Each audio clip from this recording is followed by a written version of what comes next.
हम में से बहुत से लोगों ने शायद ये नाम कभी नहीं सुना होगा, मगर हंगरी में ये एक नेशनल हीरो है और वहाँ हर कोई उसकी इनक्रेडिबल स्टोरी जानता है।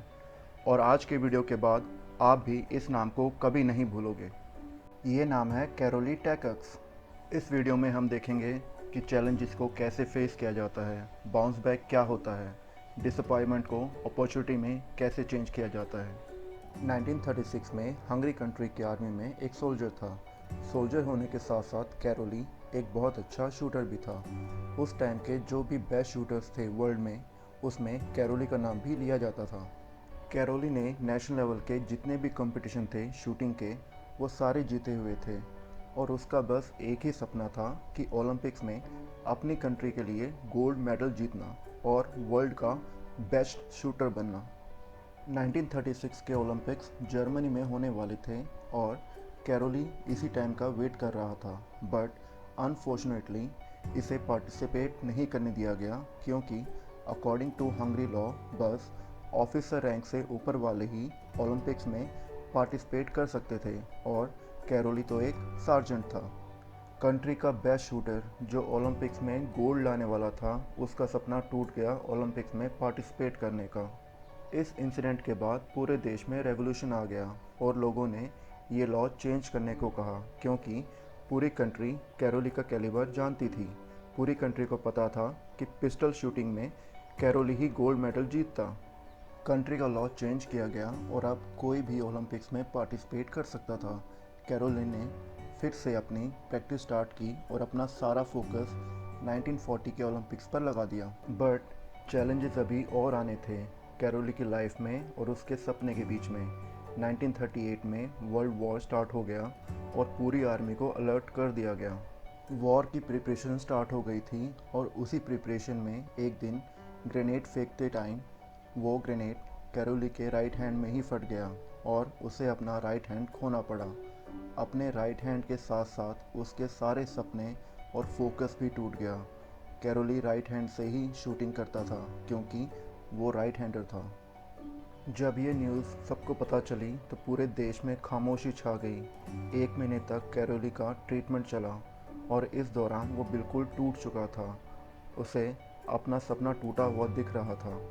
अब उसके पास दो ही चॉइसेस थी कि जो वो खो चुका है उसके बारे में सोच के पूरी ज़िंदगी डिप्रेशन में निकाल दे या फिर अपने सपने को पूरा करने का तरीका सोचे। कैरोली ने दूसरा रास्ता चुना और अपने सपने को पूरा करने की ठान ली।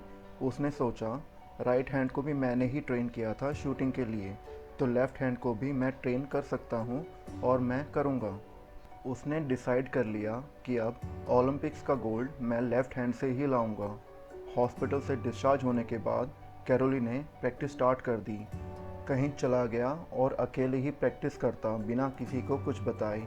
वो घंटों घंटों प्रैक्टिस करता रोज़ क्योंकि लेफ़्ट हैंड से काम करने की आदत नहीं थी। नॉर्मली हम भी एक ही हाथ से मैक्सिमम काम करते हैं। कैरोली के सामने अपना टारगेट क्लियर था कि 1940 ओलंपिक्स में गोल्ड लाना है और उसके लिए वो प्रैक्टिस करता रहा हर रोज़। एक साल बाद 1939 में हंगरी की नेशनल चैम्पियनशिप होनी थी और इस चैम्पियनशिप में वो सब लोगों के सामने आया। सब लोग उसे देखकर बहुत खुश हुए क्योंकि सब लोग कैरोली को पसंद करते थे। सब लोगों ने उसके हौसले को अप्रिशिएट किया कि अपना राइट हैंड खोने और अपना सपना टूटने के बाद भी वो यहाँ स्पोर्ट्स देखने आया है। जब शूटर और दूसरे एथलीट उसके पास आए और कैरोली को बोला, हमारा हौसला बढ़ाने के लिए थैंक यू, तो कैरोली ने जवाब दिया, मैं हौसला बढ़ाने नहीं बल्कि तुम सबसे compete करने के लिए आया हूँ। सब लोग शॉक रह गए ये सुन के। उसने पार्टिसिपेट भी किया और शूटिंग में नेशनल चैम्पियनशिप भी जीती। पूरी कंट्री में और वर्ल्ड में एक मैसेज गया कि कैसे अपना राइट हैंड खोने के बाद भी लेफ़्ट हैंड से एक ही साल में कैरोली ने चैम्पियनशिप जीती। सब लोग बहुत खुश थे ये बाउंस बैक देख के। कैरोली ने अपना पूरा फोकस 1940 ओलंपिक्स पे लगा रखा था, but unfortunately 1940 Olympics world war की वजह से कैंसिल कर दिए गए और उसका सपना फिर पूरा होने से रह गया। लेकिन डिफ़ीट होना उसने सीखा ही नहीं था। उसने फिर प्रैक्टिस और ट्रेनिंग स्टार्ट की और अपना पूरा फोकस 1944 के ओलंपिक्स पे लगा दिया। वो अपनी ट्रेनिंग का कोई भी सेशन मिस नहीं करता था। जब 1944 आया तब भी उसका सपना सपना ही रह गया, क्योंकि 1944 ओलंपिक्स भी वर्ल्ड वॉर की वजह से कैंसिल हो गए। उसे बुरा तो लगा, लेकिन उसने हार नहीं मानी। ऑलरेडी 3 ओलंपिक्स मिस हो गए थे उसके अब तक। अब उसने अपना पूरा फोकस 1948 के ओलंपिक्स पे लगा दिया और खूब ट्रेनिंग करता, क्योंकि उसे पता था कि आगे कंपटीशन बहुत होने वाला है।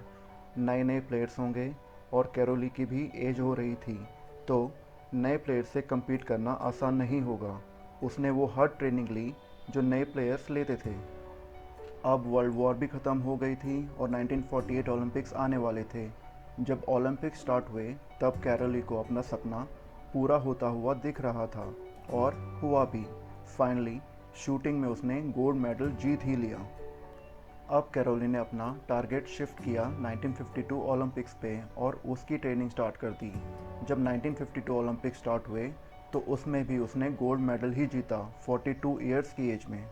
शूटिंग में लगातार 2 ओलंपिक्स में 2 गोल्ड जीतने का वर्ल्ड रिकॉर्ड भी बनाया। उससे पहले ये किसी ने नहीं किया था। जिसने अपना राइट हैंड खो दिया था, जो कि उसका बेस्ट हैंड था, फिर भी अपनी डेडिकेशन से उसने अपने लेफ्ट हैंड को ट्रेन किया और 2 गोल्ड जीतकर अपना सपना पूरा किया। कैरोली चाहता तो अपना राइट हैंड खोने के बाद परमानेंटली डिस्करेज हो जाता, डिप्रेशन में चला जाता, या शायद अपनी लाइफ भी एंड कर देता, क्योंकि उस टाइम उसका राइट हैंड ही उसका सपना पूरा कर सकता था। लेकिन कैरोली ने सॉल्यूशन ढूंढा, ना कि बहाने। उसने अपने लेफ्ट हैंड को ट्रेन किया और दोबारा से शूटिंग स्टार्ट की। विनर हमेशा सॉल्यूशन ढूंढते हैं और लूज़र्स हमेशा बहाने। नेक्स्ट टाइम आपकी लाइफ में अगर कोई भी अनफॉर्चुनेट सिचुएशन आए तो सोचना कि आपको सॉल्यूशन ढूंढना है या बहाना। कमेंट करके बताना आपको वीडियो कैसा लगा। Do like and share the video. अगर चैनल को अभी तक सब्सक्राइब नहीं किया है तो सब्सक्राइब करो और शेयर भी। हम मिलेंगे नेक्स्ट वीडियो में, तब तक के लिए अपना ख्याल रखना। Stay safe and be happy.